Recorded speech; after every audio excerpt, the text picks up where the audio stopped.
Welcome to the Hope on the Hard Road podcast, where you and your family can find community, find encouragement, and find hope for the road ahead. Speak encouraging words to one another. Build up hope so that you will all be together in this. 1 Thessalonians 5:11.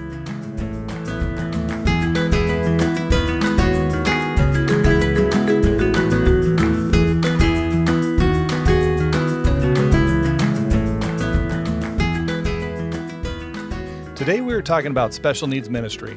We are so blessed to have Garett Wall on the podcast with us. Garett serves as the connection minister with the Shine Disabilities Ministry at Southeast Christian Church in Louisville, Kentucky, where he faithfully shepherds kids, teens, and adults with disabilities and their families. As the father of a kiddo with Down syndrome and autism, Garett is thankful for the ways the Lord is equipping him for disability ministry and for the lifelong journey of experiencing the goodness of God in all people. A graduate of Murray State University in Murray, Kentucky, Garett worked for nearly 20 years in athletic media relations at both Murray State and at the University of Louisville, before God redirected his career path into disability ministry in 2019. A native of Dover, Tennessee, Garett is married to Becky, and they have two children, Lily and Isaac. Let's listen in as Garett shares some inspiring stories.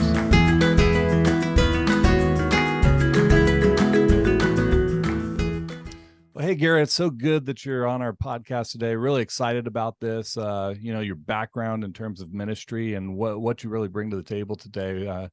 Really quite excited. So thank you for coming on. It's good to be on. Yeah, when you reached out, it was exciting. I love what you guys are doing, and it's fun. I love talking about what the Lord's done in our family and through our family and through ministry. And so anytime I get a chance, I'm eager to do that.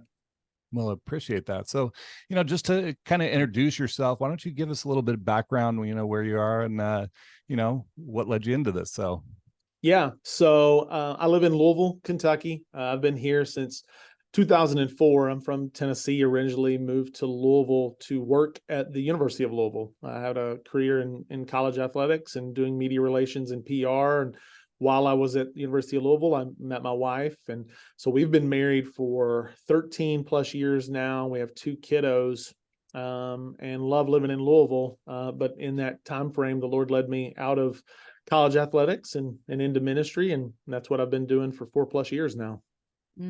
Gosh, thank you so much for sharing that. Eric's story is pretty similar. I'll let you guys talk more about that later. But, what led you to start the Shine ministry, going from that background? Well, the ministry has actually been around for some time.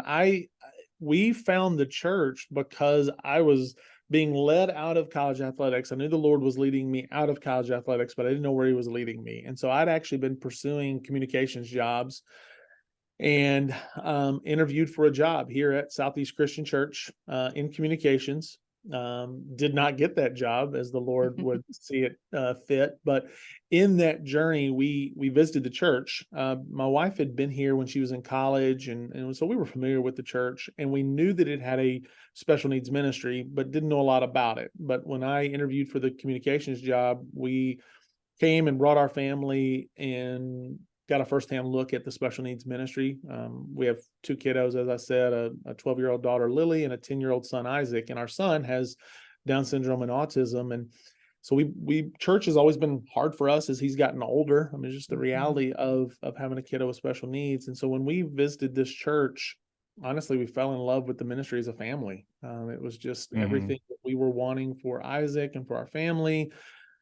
And so we wrestled with what to do with that. I didn't get the job, but through that job is actually how the Lord led me into ministry. One of the folks that I interviewed with, Trey Brunson, who is now on staff as a pastor at the Church of 1122 down in Jacksonville, Florida. He, aside from my wife, was the first person to encourage me to pursue ministry. I followed up with him after I didn't get that job and had been pursuing jobs for a while. I mean, it was well over a year at that point that I was trying to find a job to get out of athletics. And I followed up with him as I'd been taught to do. Hey, when you have an interview and it doesn't go well, circle back and try to learn what you did right, what you did wrong. And And so I asked him, "Hey, was I just a terrible interview? Was I just not the right guy for the job?" And he said, "Hey, I think you may be chasing the wrong thing. Have you ever thought about ministry?" Mm. And my wife said something similar the exact same morning. Hmm. And I laughed at her when she said it. When he said it, I was like, okay, Lord, what are we doing with this? And Yeah, so there's something to this. just started on a path of several months of just pursuing the Lord and trying to figure out, okay, if you want to lead me into something totally out of left field, then I want to be willing to do that, but I don't know what to do with that. I was 40 at the time and don't have Bible college and seminary training, all of those kinds of things. And, in my mind, I'm telling myself why I'm not equipped. And then the Lord made it clear along that path that the equipping was coming from being a dad of a kiddo with special needs, being the husband of a wife who's caring for a kiddo with special needs, and just allow him to equip that way. And so in that journey, we started attending the church, not knowing what to do with the career thing. And then shortly after that, the position I have now came open, and Mary Tatum, who is our ministry leader, she thought I would be a good person for the job. And so she reached out to me and said, "Hey, there's a job posted. I don't know if you'd want it or not, but look at it." And I about fell out of my chair, just the Hmm. Lord's timing and how he orchestrated those things, No. because I'm not creative enough to come up with that on my own. Like, I Oh, couldn't yeah. have done that. Isn't that the way? Yeah. Yeah. Yeah. It's So it's fun to look back and, man, see the Lord's hand in each part of that. And even now, 4+ years later, of just kind of standing in awe of how God's done some really cool things, and just feel blessed to be a part of what he's doing. It's really awesome. You can see that kind of two parts of your world coming together with your experiences. I mean, obviously communication, and something we're doing here is advocating for the special needs community. I mean, that's a strength of yours, working in college athletics and doing communications there. And then obviously being a father. I mean, there's no better training of the special needs community than living it on a daily basis. So between those things, I mean, obviously, and then watching just God's hand at work, it's a beautiful thing. And without a doubt, this is where you're supposed to go, and you just follow in obedience. So really cool to watch it and hear you say all those things. In looking at your ministry, one of the things just kind of blows my mind away about what you're just doing fantastic. I want to get the word out there, is that you guys work with all ages. It's not just the young children, it's all ages working on it. Can you talk about, specifically, because I think a lot of churches have the young kids, but you have a teenage ministry and you have an adult program, how that all took place, the vision behind that, and kind of, how it got to the point where it is right now. Yeah, it started many, many years before I got here. The kids part of it, and we talked about this before we started recording. Just a lot of churches see the need for the kids ministry area of it, but it becomes harder as our kiddos get older. And I think there's some assumptions that once our friends become adults, that they can just go to big church worship and it'd be fine. But if that were the case for all of us, then there would be no reason to have home groups or weekend groups or Sunday school classes or anything else for all of us typical adults. And so for our ministry, the need on the adult and the teen side came from just the desire for more community for our adult friends with disabilities. And so Love those that. classes grew from that. The demand was there, the desire was there. And so Mary and the volunteers created it.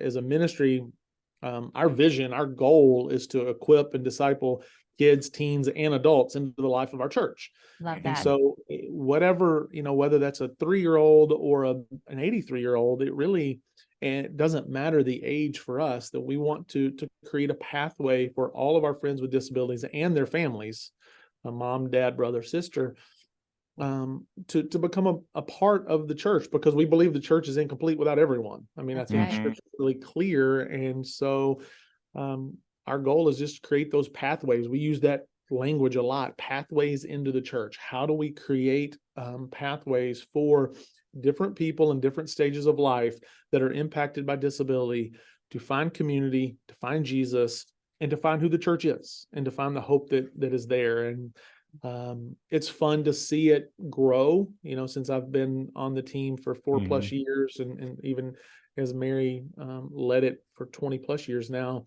To see the growth of the ministry as the church has grown is really sweet. And man, it's booming right now. It's a lot, and but it's Mm-hmm. fun because the fruit is there. I think we have to be careful um, how we judge or measure the fruit, because it's not going to look the same as children's ministry or youth ministry. But man, the fruit is tangible, and it's there's an eternal impact that's pretty sweet. Ah, I Yeah. love that. I love Mhm. what you just pointed out. The fruit's going to look different, but it's still fruit nonetheless. Yeah, Nonetheless, it is just as valuable to God and should be to all of us. for sure. One of the amazing things you guys are doing is a Shine Cafe. What's that all about? We love to hear about that. Yeah, so that was terrifying, to be totally honest. So we our church, our Blankenbaker campus, we're a large multi-site church, and our Blankenbaker campus, which is where our Shine Ministry Suite is located, and we do programming at some of our other campuses as well. But at this campus, which is far and away the largest of our church campuses, there was a cafe. It has been here for years. The church ran it. It was called Cafe 920 because we're at 920 Blankenbaker Parkway. And when COVID happened in the spring of 2020, the cafe went dark, and of course we stopped meeting for a short time as a church. But as we returned to worshiping in person together, the cafe stayed closed. And so we as a ministry team started talking about that before it had closed. We had a loose, very narrow sort of relationship with the cafe, where a few of our adults would volunteer just cleaning tables and doing things like that, but not hands-on on the behind the counter or point of sale or creating the items or anything like that. And so we started talking as a team. Hey, I wonder what's going to happen with the cafe, and that'd be cool. And we had been seen places like Biddy and Bo's on the East Coast, which is a coffee shop that hires adults with disabilities, and we were familiar with a lot of those types of business models, and we knew that there was great potential there for our church. The cafe is literally right in the main doors, and it's very visible. And so we started talking and praying as a team, started talking to different church pastors and leaders within our church, and just sort of, I don't know, daring God to take it, I guess, because we were very hesitant. Like, none of us on our team had any experience in food service or restaurants or coffee shops. Like, we didn't have that. That was not our skill set. Like, if we wanted to start you know, a baseball team, then I'd have been your guy. Like, I'm ready for that. But Mm-hmm. like a coffee shop. And so we really all along the way sort of held loosely, but we're excited. And the Lord just brought it together. And so in November of 21, so this was about a 1-year process. In November of 21, we opened the Shine Cafe, rebranded it, opened it as the Shine Cafe. And it's totally volunteer led. It's a combination of our Shine friends and a lot of volunteers that come alongside them, and the goal being to obviously celebrate all of our unique qualities and how the Lord has created us to support and serve one another, but also within that space to create a welcome, calming, fun space where you can come in, you can grab a cup of coffee, you can grab a snack, whether that's during the week or during and before church services, and it's just a super safe place. And it has honestly exceeded all of our expectations. Mm, It's been so fun to see the pride that our Shine friends take in that space. It's their job, it's their cafe, but it's a branch of their church. And so that's probably one of the things that we knew would exist, but probably exceeded it. Just the ownership of our church for our guys and gals with special needs. That, hey, I work in my cafe in my church. This is what I do, Mm-hmm. and it's so sweet. And then I think secondary to that, but super important, is it communicates to our church who we are as a church. That we includes all of our friends and families with disabilities and who we care about. And so you have to try really hard to walk in those main doors and not see what we're doing over in the cafe, and Mm-hmm. to understand that. We've got the mission statement for the cafe really large right there by the counter where you purchase your order. And it's just sweet, to see.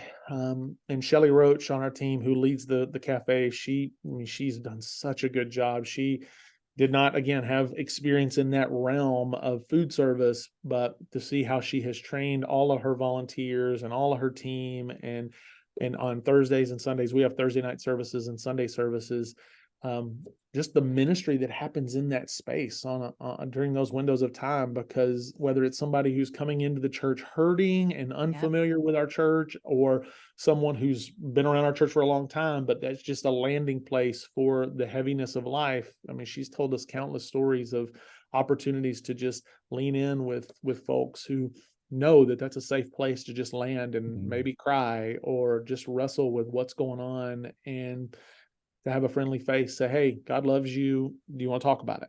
And so it's just sweet. It's been cool in ways that we would have expected, but also ways that we would have probably never expected. I just love that, and the transparency of it was fearful. I Oh, mean, and yeah, living by faith is fearful sometimes. You step out, you're like, God, are you sure about this? But yeah. because you did just what you said, exceedingly beyond all we can ask and think, he does stuff. He's in charge of this whole process. He's doing something big, and it just, you step out in faith and watch what takes place. It's just a beautiful thing. And then you see all these other opportunities, like you said. Yeah, we're serving food, but how often do you see in the Bible, God sits down with food, and it becomes an incredible avenue to be able to share life with people, share hurts with people, and any kind of safe place like that. It's just fantastic. And then being right out in front in the center of it, not trying to hide it in a room away from people, because noises and all the things can be a problem, but up front and center, because if we recognize the least of these and we celebrate the least of these, we're doing exactly what the heart of Jesus is. And so amazing, really, really great things there. Something dear to us, I mean, in all services and so forth like that, is worship. And I know, speaking from our own experience, our daughter, her greatest sense of understanding and memorizing things is music. She'll hear something once and she'll memorize it. And most of all of the scripture and things that she has in her mind is due to songs that, well, I've actually, God's given me to help her get the music, get the verses, get his Mhm. wisdom in there. But one of the challenges is that, sometimes a lot of our kids are sensory overload with the traditional worship or more the modern worship.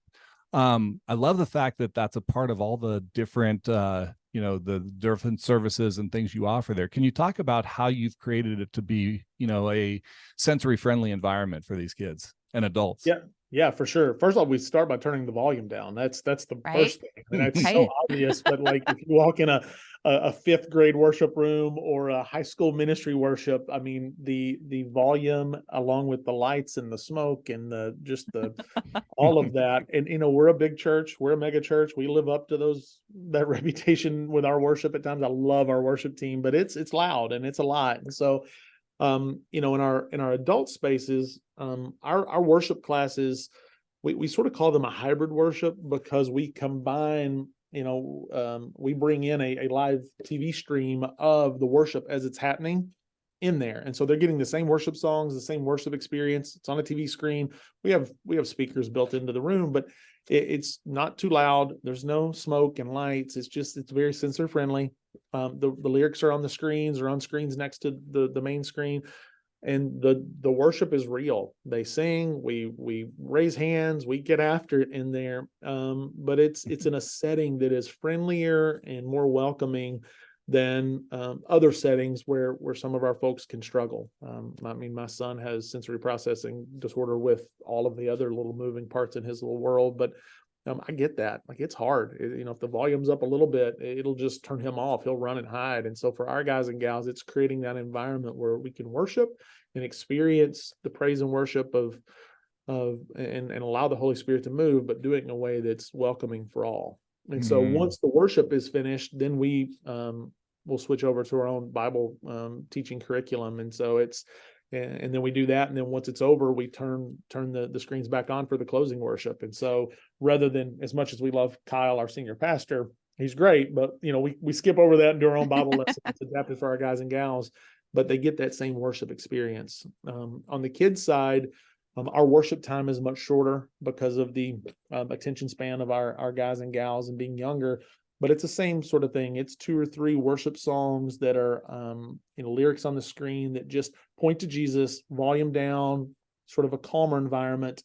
but allowing them to dance and move and have that freedom of worship that leads into our Bible lesson, which is then much shorter. It's usually a 2 or 3 minute video. And then in our kids class, because our kiddos thrive with repetition, we land, and you didn't ask for this specifically, but we land in the same Bible lesson for a month. And so Yeah. right now it's, I think we're in Joseph right now, but whether it's Jesus feeding the 5,000 or Esther or whatever it may be, and we sort of retell that story every month. They get the video lesson, they get a movement activity where they retell the story with felt boards and that sort of thing.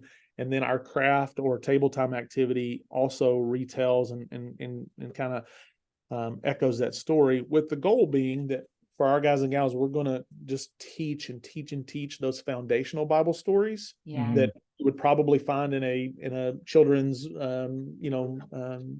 children's Bible. We retell those each month, for 4 or 5 weeks at a time, to sort of build those foundational things. And I see it in my own son, but it's just so sweet to hear it from our parents, where because we sing the same songs for a month straight, our kiddos learn the songs and they sing them at home, or they hum them at home, or we had one of our kiddos who was talking about one of the Bible lessons. And of course he was just talking about one part of it. And mom was like, okay, he keeps talking about this. Are we learning about this? Like, yeah, we're absolutely learning about that.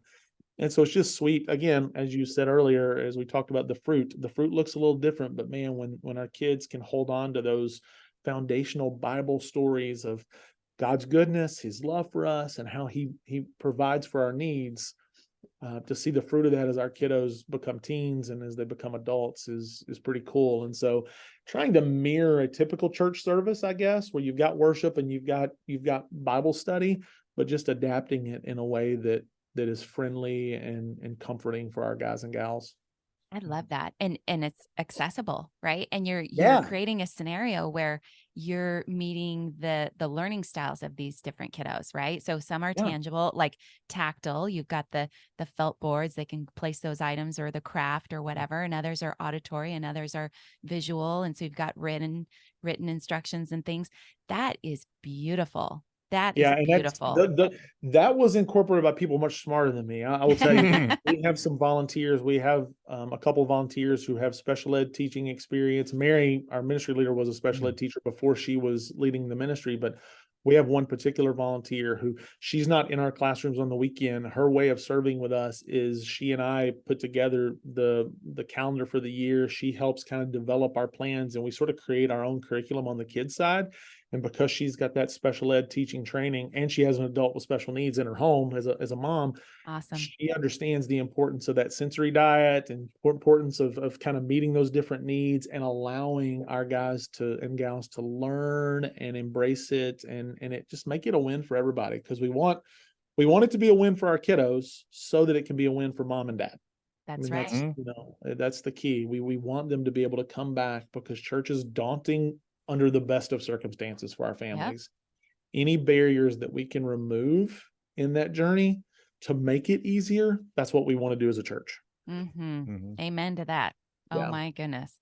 You mentioned too, the worship for the older kiddos sounds like it's like teen to adult.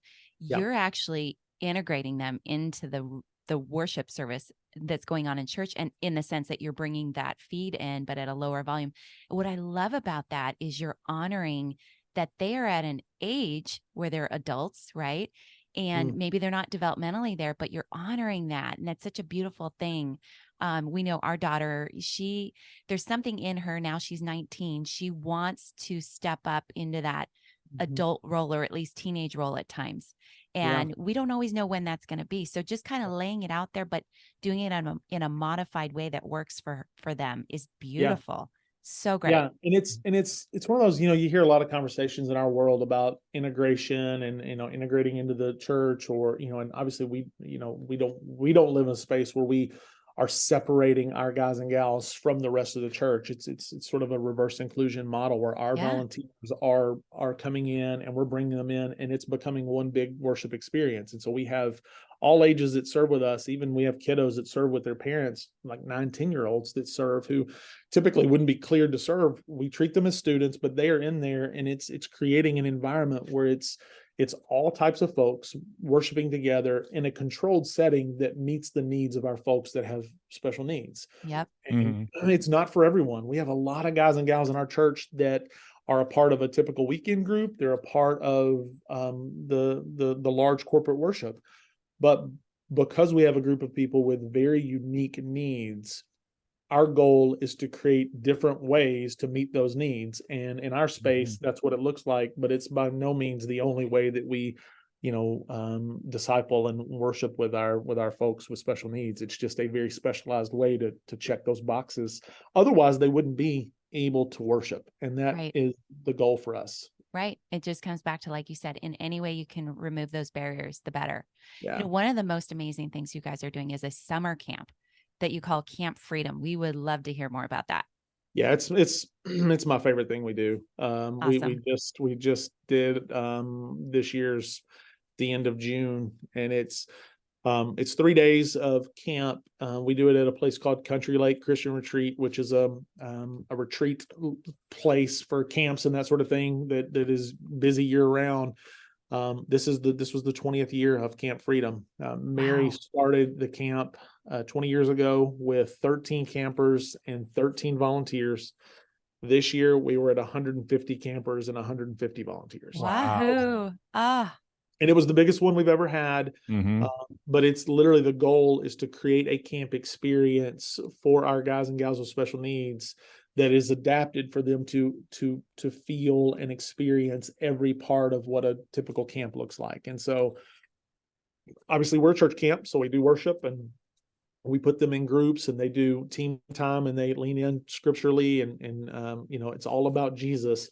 But then in addition to that, we do all the activities. We swim in the lake and in the pool for those that like either of those. We do horseback riding, we do axe throwing, we do archery, we do fishing, we do zip line for those that can do woo. that. There's a weight limit on that because it's a lot of tandem zip lining for a lot of our guys and Yes. gals, but even for some of our guys and gals who are in wheelchairs, who they have to be able to do certain things to tandem do that. But to provide some of those experiences, we do paintball, but not a paintball war, was just target shooting because we don't want to shoot at each other. Yeah. But again, the goal is to create these camp experiences, and the community that comes from doing those things together, from worshiping together, from just trusting people to care for their needs in ways that you're super vulnerable. I think in our ministry, I like ours, I mentioned empathy earlier when we were talking, I think before we started recording, but I think the two words that I always go back to in our ministry is vulnerability and empathy. There's so much vulnerability in our world, our ministry world, and for our adults, they don't get some of that community, and some of that doesn't come because there's a level of need that most people aren't comfortable providing. It's just the reality of it. Yeah. And so at a camp like ours, there's a lot of vulnerability, there's a lot of trust, and man, it is just sweet to see the Lord move in some really, really cool ways. And it's my favorite thing we do, because at the end of those 3 days, the community that is built from those teams and from those campers and from the volunteers, they'll all tell you it's a life-changing type of weekend. And we have campers who show up sad because they know on Monday it's going to be over, and it's going to be another year before it starts again. Yeah. And it's just a sweet weekend. And I'll tell you, I give Mary a lot of credit, because that was a vision she had a long time ago, and to see it grow is just really, really cool. That's so awesome. You hit on so many different levels, that the accessibility to be around friends and to be able to connect these individuals, it's a challenge, and it's because of their significant need. A lot of time their best friend is just their aide and so forth, and they don't necessarily have peers. I also like, the camp, typical camp, 6-7 days, you have it as 3 days. You're realistic, you're scaffolding, and obviously it's all thought out about success. And success is what can you do to make it successful? What type of opportunities can you feel like they can experience without overwhelming and pushing it too far, but yet pushing it out there, Oh yeah.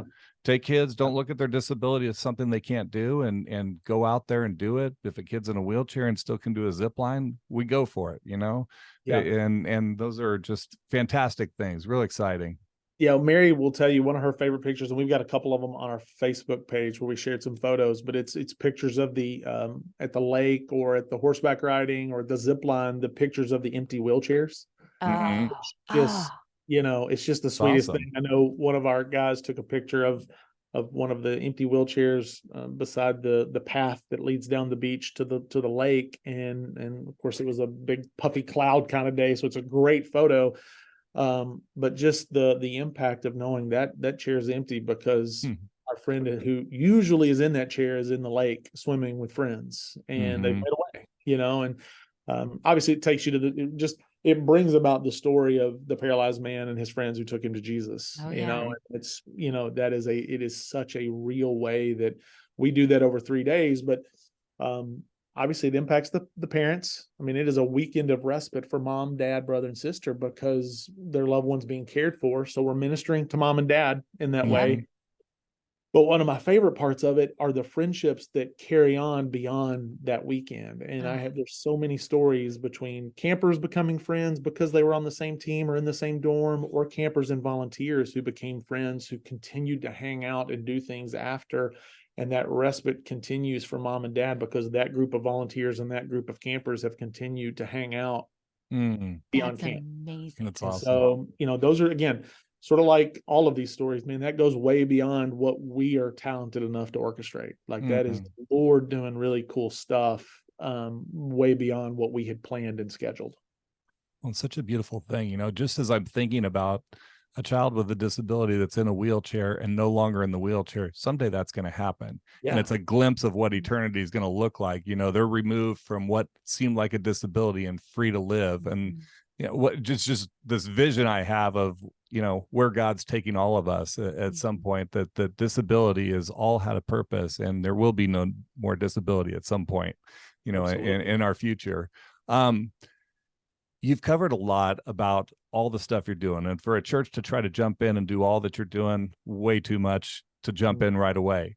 And but what I also like is you expressed the transparency. There's fear in stepping out and taking the steps in faith and providing a ministry. So how would you take that with the very real things you've done just recently and tell a church, encourage a church to step out, provide some disability ministry, and just take those steps in faith?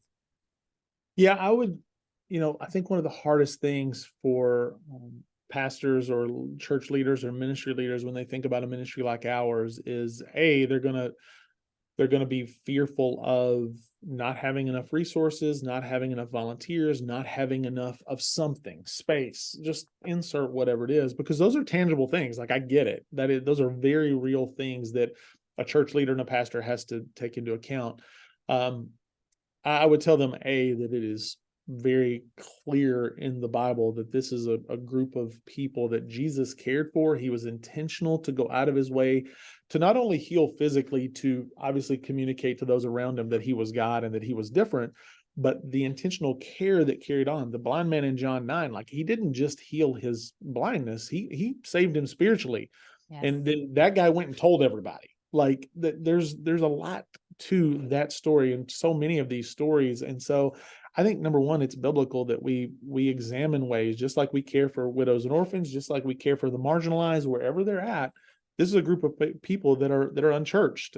Eric Carter, who works at Baylor now, was at Vanderbilt. He's very involved in research and doing work related to special needs community and religious circles. His studies show that 80% of individuals or families who have someone with a disability in their home are unchurched. So Yep. 80% of the Mm. disability community are unchurched, literally across the street from our churches, down the road from our churches. Like this is an unchurched community. And so what can we as churches do to start bridging that gap? Like you said, it is daunting if you look at a church like ours, not because we do it so well, we've just been doing it so long. Like when Mm-hmm. you've done something for 20 plus years, you're going to have more programmed pieces and more things happening. For churches today who think, okay, what's my first step? Look inside your congregation. Are there families or individuals in your church that have special needs? And if so, go talk to them, have conversations, and ask them, okay, what needs aren't being met? What are ways that we can help minister to your family in a more tangible way? Is that creating a different worship setting? Is that creating a small room where their son or daughter can get away from typical children's ministry for a few minutes because it's daunting, so you don't have to keep calling them and telling them to come get their kid because they're not Yes. surviving well? Yes. Is it whatever it may be, but talk to them. The second thing is, I think when you lean into the families and build these relationships with families that have a kiddo with special needs, they rub shoulders with the disability community because they're going to therapy, they're going to schools, or they're going to different places. And because it's an unchurched group, if they're in your church, they love Jesus, and they're surrounded by a group of people like them who are unchurched, the pathway to evangelism is right there. And Absolutely. so if the charge in the Great Commission is for us to go make disciples, we don't have to look far when they're literally in our communities. They're just struggling with the barriers that exist, whether it's their own family and the dynamics, or because we've created our churches in such boxes that they don't fit into. So how do we adapt our church boxes to be more welcoming, to be more inclusive, and to open those doors so that more of our families can just be a part of what we're doing and we can minister to them? And so I will tell you, the volunteer thing, it's amazing how many churches you hear from who start it and then they think, we didn't know we had so many people who had a heart for the disability community. Yeah. Whether it's a special ed teacher, whether it's someone who grew up with a cousin who had Down syndrome, and oh goodness, so I just need to be a buddy to a kid in a third grade classroom because they need a little more help. Yes, Yep. I will do that. If you ask them to lead a third grade classroom, they will say no, absolutely. But if you tell them to be a buddy to a third grade girl who has Down syndrome, who just needs a little help, and the Lord raises them up. I'm telling you, it happens, and it's a slow process, but you just have to trust that the Lord's going to work out those details. And so, don't be afraid of the unknowns, because that's where faith in the Holy Spirit. Like I'm a big believer that you don't have to have the math worked out to write the check. I really don't think you do. Not when it comes to trying to minister to people, and don't be afraid of the messiness. If you got into ministry to avoid messiness, then you probably shouldn't have gotten into ministry. Let's start there first. But our ministry is messy. But again, the fruit is so far, it's just so much better than any negative that comes with the messiness. It's worth it. And I've seen it in my own family. Like, I am blessed by our army of volunteers every weekend because my wife and daughter and I can go to church because somebody's hanging out with Isaac. And man, it's I wouldn't be in church and I wouldn't be in ministry if it wasn't for people like that. And so I think we as churches just need to trust that if the Lord wants that, and he was clear biblically that that's who Jesus cared about, then we need to lean into how we can do that in our communities. And just because the church down the road's doing it doesn't mean your church shouldn't be doing it too. That's right. That call to action's already there from God. Yeah. Love it. Yeah. One of the things too about working with these kids, and I think we talked before we got on recording, is they're so authentic. So when you serve this population, it's not like a typical teenager or something like that. They're so appreciative of what you do, and they take notice and they let you know. And that's one of the big, I think, rewards of working with this population, Oh, for sure. Yeah. There's no fakeness in our world. You're not going to get a lot of fake. You're going to get what you get, but there's a sweetness in that. The world, there's enough fake and all that stuff out in our world. And I think in our churches and for our families, there needs to be some authenticity. I think, and also for our moms and dads, like, they need to have the freedom to ask, why did God make my son this way? Like, what was his plan for that? And what am I supposed to do with that? And so we as the church should have an answer for that, hey, here's what John 9 says. He created the blind man so that the works of God could be seen in him, and that God could get the glory, and then it was good for the blind man. Obviously, we're not in the business of healing many people physically, but man, we've got spiritual healing that we are eager to share, that the Lord is going to do. And so for us to be able to lean in with families, to lean in with our guys and gals, hey, God made you this way so that you could glorify him. So let's do that, because you have so many abilities The world's going to tell you what you can't do. We as the church want to tell you what you can do and empower you to go make disciples too. And man, it's just sweet to see it. And so, there was one Sunday soon after we opened our Shine Suite that Kyle Eidelman, our senior pastor, came in and visited and was walking around. Well, one of our gals didn't know who he was, didn't know he was the senior pastor, whatever. And so when he came in, I heard her say, "Who's that guy?" And whatever. And so as he's leaving, she says it really loud. Now, who was that guy again? Of course, Kyle heard it this time. He laughed. And so I told him, man, if you want to stay humble, you just come hang out with us. That's right. Very grounded. It doesn't matter if you're on stage or you're preaching sermons or whatever. You just come in here. It's going to be real. We're going to be who we are. And it's going to be really sweet because the Lord's going to be glorified in that. Oh man, that is so great. Good I'm stuff. so glad you shared that. That's the best. Garrett, one of the things we love to do is always wrap up with this question, which is, what's one thing you'd like to share with our listeners to help bring hope for the road ahead?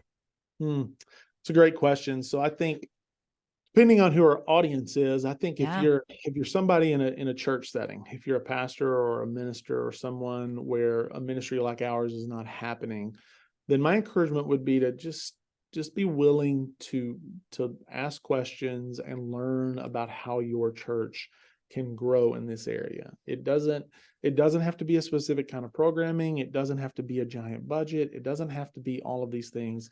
It's more of a mindset and a DNA. How can we as a church be more effective in ministering to families impacted by disability? So what steps can we take towards that? And just pursue that. It's no contest. It's not a competition. It's about reaching the disability community. If you're someone listening that is directly impacted by disability, my thing that I hold on to is God didn't do this by accident, and He wants to be glorified, and He wants to do good in it. And so if you're a mom or a dad, if you're an adult or a teenager or a kiddo with special needs, whoever this may cross paths with, I just find comfort in knowing that, man, none of this is an accident. The Lord created each of us with a purpose to glorify Him, and there's good in that for us, and He's going to do it. And so the more we lean in and trust Him and take those steps of faith, we'll see the fruit in our own lives and in the lives of the people around us. And so it's a daunting path for sure. I will say that. I'm not going to sugarcoat that. I never will sugarcoat it. It's hard. I told my wife that I was doing this today, and we had a particularly difficult night last night with our son, and she said, "Well, there's some real life for you." And I said, "Yeah, it was a hard road for 3 hours last night." That's right. But I think there's comfort when you can come together with other parents, other people who are on that journey, and when you can do that in a setting where God's in the middle of it, He's at the center of that. That's where the true hope comes from. That's because otherwise it feels like you're fighting this battle of caring for someone with so many needs, and there is no path towards hope or fruit or goodness. But when Jesus is at the center of it, you know that, hey, He's got a plan that eternally is going to be very good. And so don't lose sight of that. I don't know how I would do this as a dad if I didn't have Jesus. I mean, I'm sure you guys get that. Like, I can't imagine this path as a parent of a kiddo with special needs without the hope I have in Jesus. And so I just want others to have that same hope. Oh, it's so wonderful. So much of this that you shared. Oh my gosh. It's just so informative, so heartfelt, and so focused on Jesus and where is He in all this. And so thank you so much for coming on and sharing this. I know it's just going to be incredibly valuable and hopeful, to the people who listen to this. Yeah. Thank you so much. Yeah, I appreciate it. Appreciate the invitation, and thanks for all that you guys are doing to encourage and to share the hope of Jesus, and to know that this is not a road that ends in a negative or bad way, that there is a very happy ending at the end of this path. Yeah. Thank you so much. Thank you. Yep.